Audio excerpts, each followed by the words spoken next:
ఈ అనుభవ పాఠాల గుండా ప్రయాణించాలి. అందుకే భక్తుడు పౌలు అంటున్నాడు, చాలా చక్కని మాట అంటున్నాడు, ఏమని? నాకు అనేకమైన ప్రత్యక్షతలు కలిగి ఉన్నందున. ఎందుకు? మూడు లోకాల్లో ఉన్న విషయాలు తనకు తెలుసు. మూడో ఆకాశమున కొనిపోబడ్డాడు. దేవదూతల భాష తెలుసు, మానవుల భాష తెలుసు. ప్రభుని యేసుక్రీస్తుని మరి ఆ దినాల్లో హింసించిన వాడు, దూషకుడు, అలాంటి వాడు ప్రభువుని చూశాడు. ప్రభు స్వరము విన్నాడు. మూడు ఆకాశానికి పోయి వచ్చాడు. అది మనుషులు వెళ్ళేది కాదు, దేవదూతలు వెళ్ళేది కాదు, దేవుని ప్రజలు మాత్రమే ఉండే ఒక ప్రత్యేకమైన స్థలం. చూడండి, యుగ యుగాలు ఆయనతో ఉండటానికి. చూడండి, అటువంటిది ఎంత గొప్ప స్థాయిలో ప్రభు ఏం చేస్తాడంటే వాగ్దానం చేస్తాడు, కానీ ఆలస్యం చేస్తాడు. చూడండి, వాగ్దానం చేసిన వాడు నమ్మదగిన వాడనుంది. ఆయన ఎందుకు ఆలస్యం చేస్తున్నాడో కూడా లేఖనాలు సెలవిస్తా ఉన్నాయి. పేతురు రాసిన 2వ పత్రిక 3వ అధ్యాయము 9-10 వచనాలు. పేతురు రాసిన 2వ పత్రిక 3వ అధ్యాయము 9-10 వచనాలు. కొందరు ఆలస్యమని ఎంచుకొనున్నట్లు ప్రభు తన వాగ్దానమును గూర్చి ఆలస్యము చేయువాడు కాడు గాని ఎవడునూ నశింపవలెనని ఇచ్చయింపక అందరూ మారు మనసు పొందవలెనని కోరుచు మీ ఎడల దీర్ఘశాంతము గలవాడై ఉన్నాడు. చూడండి, ప్రభువు ఎందుకు ఆలస్యం చేస్తున్నాడంటే ఆయన నియమించిన కాలం నెరవేర్చబడాలి. అబ్రహాంకు వాగ్దానం చేశాడు, మీదటికి మీ కౌగిటని. 25 ఏండ్లు పట్టింది.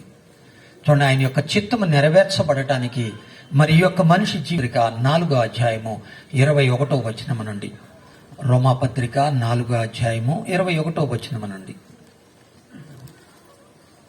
దేవుణ్ణి మహిమపరిచి ఆయన వాగ్దానము చేసిన దానిని నెరవేర్చుటకు సమర్థుడని రూఢిగా విశ్వసించి విశ్వాసము వలన బలము నొందెను. అందుచేత అది అతనికి నీతిగా ఎంచబడెను. అది అతనికి ఎంచబడెనని అతని నిమిత్తమే కాదు గాని మన ప్రభువైన యేసుక్రీస్తు మృతులలో నుండి లేచిన వానియందు విశ్వాసం ఉంచు మనకును ఎంచబడునని మన నిమిత్తము కూడా రాయబడెను. చూడండి, మన నిమిత్తము వాగ్దానము నమ్మిన మన జీవితాలలో భూమిని ఆకాశమును గతించును గాని ఆయన మాటలు గతించవు. సున్నా పళ్ళు తప్పిపోదు. అయితే మనము సహనముతో కనిపెట్టుకోవాలి. అబ్రహాం లాగే అబ్బరక దబ్బరక కాదు. ప్రభు, మీరు చెప్పిన మాటలు విన్నాంగా పాస్టర్ గారు, మాకేం జరగలేదు, ఏంది ఏం జరగాలి కదా కొంతమంది అంటుంటారు అప్పుడప్పుడు. వెంటనే ఇదేదో అబ్బరక దబ్బరక కాదు. దేవుని సెలవు లేకుండా మీ తల వెంట్రుక రాలదు. లూకాసు వార్త 12వ అధ్యాయము 7వ వచనం. లూకాసు వార్త 12వ అధ్యాయము 7వ వచనం. మీ తల వెంట్రుకలు అన్నీయు లెక్కించబడి ఉన్నవి, భయపడకుడి, మీరు అనేకమైన పిచ్చుకల కంటే శ్రేష్ఠులు కారా.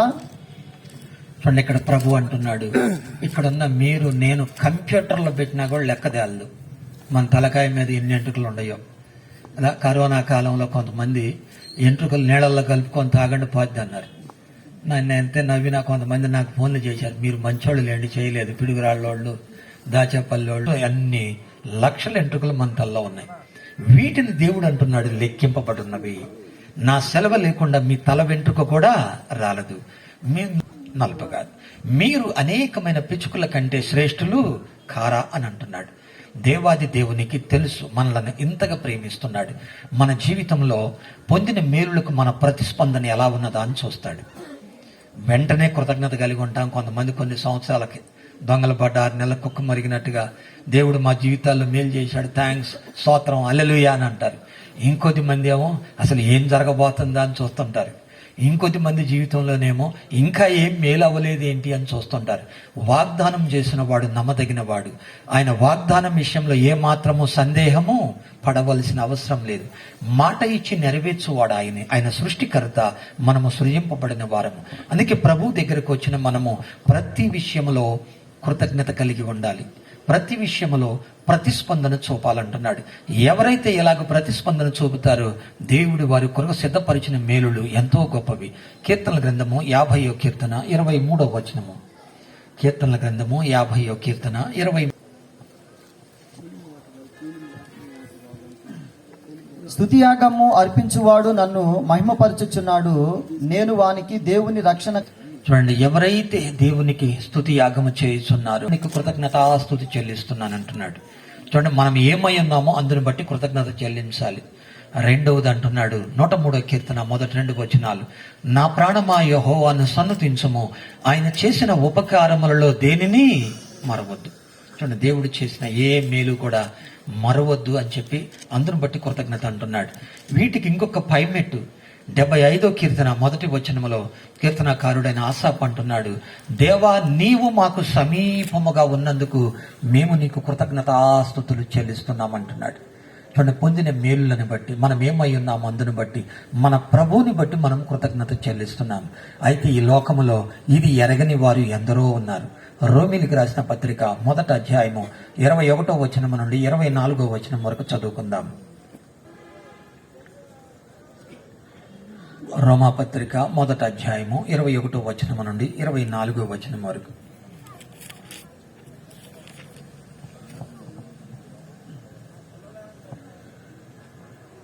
మరియు వారు దేవుణ్ణి ఎరిగియు ఆయనను దేవునిగా మహిమపరచలేదు, కృతజ్ఞతాస్తుతులు చెల్లింపలేదు గాని వాదనల యందు వ్యర్థులైరి. వారు అవివేక హృదయము అంధకారమాయను, తాము జ్ఞానులమని చెప్పుకొనుచు బుద్ధిహీనులైరి. వారు అక్షయుడగు దేవుని మహిమను క్షయమగు మనుషుల యొక్కయు పక్షుల యొక్కయు చతుష్పద జంతువుల యొక్కయు పురుగుల యొక్కయు ప్రతిస్వరూపముగా మార్చిరి. ఈ హేతువు చేత వారు తమ హృదయముల దురాశలను అనుసరించి తమ శరీరములను పరస్పరం అవమానపరచుకున్నట్లు దేవుడు వారిని అపవిత్రతకు అప్పగించెను. అట్టి వారు దేవుని సత్యమును అసత్యమునకు మార్చి సృష్టికర్తకు ప్రతిగా సృష్టమును పూజించి సేవించిరి. యుగముల వరకు ఆయనకు స్తోత్రార్హుడై ఉన్నాడు. ఆమేన్. చూడండి, ఇక్కడ రాయబడిన విషయం, సృష్టికర్తను విడిచి సృష్టిని మొక్కుతూ వాదనల యందు వ్యర్థులైరి అని ఉంది. ఇట్టి వారిని దేవుడు భ్రష్ట మనసుకు అప్పగిస్తాడు. అందుకే మనం ఏమై ఉన్నామో తలంచి అందరూ లేని వారుగా ఉంటారంట. మేలు పొంది బ్రతుకుతూ తింటూ కూడా ఏం బతుకు, ఏం మాయ రోగాలు, ఏం కష్టాలు, వాళ్ళకు కూడా తెలియని ఏదో ఆశ, వాళ్ళకి అదేందో తెలియదు, ఏదో ఆలోచన, తెలియని తనం. దీన్ని బట్టి వారు ఆ భ్రష్టత్వంలో మిగిలిపోయి వారు ఎలా జీవిస్తారో భక్తుడు పౌలు తిమోతికి తెలియజేస్తా ఉన్నాడు. తిమోతికి రాసిన 2వ పత్రిక 3వ అధ్యాయము 1వ వచనము నుండి.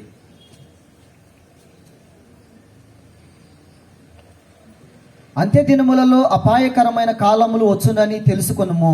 ఎలాగనగా మనుషులు స్వార్థప్రియులు, ధనాపేక్షలు, బింకములాడువారు, అహంకారులు, దూషకులు, తల్లిదండ్రులకు అవిధేయులు, కృతజ్ఞత లేనివారు, అపవిత్రులు, అనురాగ రహితులు, అతిద్వేషులు, అపవాదకులు, అజింత్రేయులు, క్రూరులు, సజ్జనాదేశులు, ద్రోహులు, మూర్ఖులు, గర్వాంధులు, దేవుని కంటే సుఖానుభవము ఎక్కువగా ప్రేమించువారు, పైకి భక్తిగల వారి వలె ఉండి దాని శక్తిని ఆశ్రయించని వారై ఉందురు.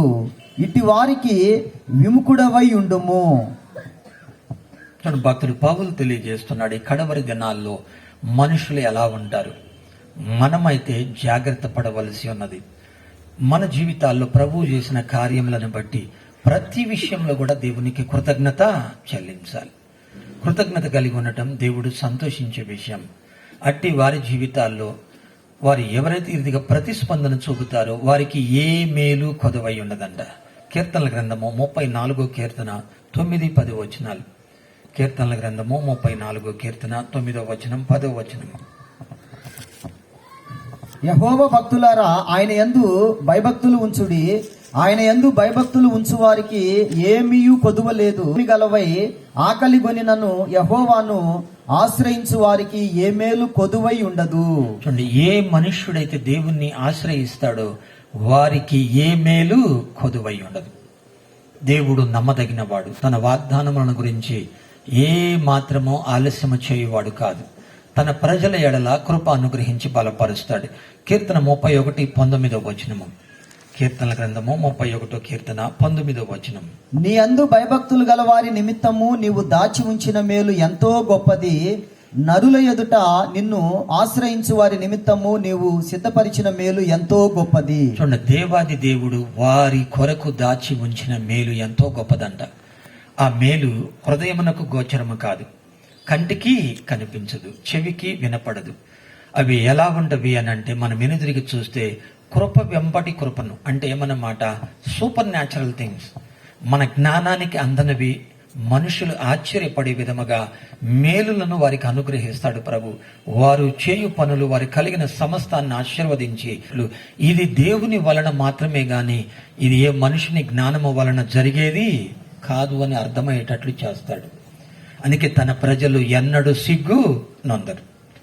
దేవుని ప్రజలకు దేవుడు ఏ మేలు చేయక మానడు. అది దేవుని మాట. అందుకే ఈ లోకంలో కూడా దేవుడు ఎరక్కపోయినా ఏమంటారంటే, దేవుడిని నమ్మి చెడిపోయినోడు ఎవడో లేడు అని చెప్తారు. దిక్కు లేని వాళ్ళకి దేవుడే దిక్కు అని అంటాడు. ఎందుకొరకు అని అంటే, మనము వారు తెలియకనే సత్యాన్ని చెప్తున్నారు. మనం ఎవరము అని అంటే ఆయన స్వరూపమై ఉన్నాం. చూడండి, ప్రభు మనల్ని ఎలాగో ఆశీర్వదిస్తూ ఉన్నాడు. ఆదికాండం 27-28 వచనాలు. ఆదికాండము 1వ అధ్యాయము 26వ వచనం, 27వ వచనం, 28వ వచనం. మన పోలిక చొప్పున నరులను చేయుదుము. వారు సముద్రపు చేపలను, ఆకాశ పక్షులను, పశువులను, సమస్త భూమిని, భూమి మీద ప్రాకు ప్రతి జంతువును ఏలుదురు గాకనియు పలికెను. దేవుడు తన స్వరూపమందు నరుని సృజించెను. దేవుని స్వరూపమందు వారిని సృజించెను. స్త్రీనిగాను పురుషునిగాను వారిని సృజించెను. దేవుడు వారిని ఆశీర్వదించెను. ఎట్లనగా, మీరు ఫలించి అభివృద్ధి పొంది విస్తరించి భూమిని నిండించి దానిని లోపరుచుకొనుడి. ఇక్కడ దేవాది దేవుడు సెలవిస్తున్న మాట, తన స్వరూపంలో సృజించాడు. నువ్వు ఎరగకున్నా ఎరిగి ఉన్నా ఈ భూమి నీకు లోబడాలి, నువ్వు ఆశీర్వదింపబడాలి, ఫలించి అభివృద్ధి చెందాలి, ఈ భూమిని నిండించాలి. అందుకని కుటుంబం అంటే 100 ఏళ్ల పంట అని అంటారు. చూడండి, ప్రతి సంవత్సరం పండే పంట కాదు, ఎప్పటికీ ఉండే ఆశీర్వాదం. దేవుడు మానవుణ్ణి ఎలాగో ఆశీర్వదించాడు. ఆయన వారికి ఏ మేలు చేయక ఉన్నాడు. ఎందుకు అంటే తన స్వరూపం, తన యందు వారిని సృజించుకున్నాడు, ఏర్పరచుకున్నాడు. ఆయన యొక్క నిత్య సంకల్పాలు వారి జీవితంలో నెరవేరాలని, వారు ఆయన కొరకు ప్రత్యేకముగా ఉండాలనేది దేవుని ఉద్దేశం.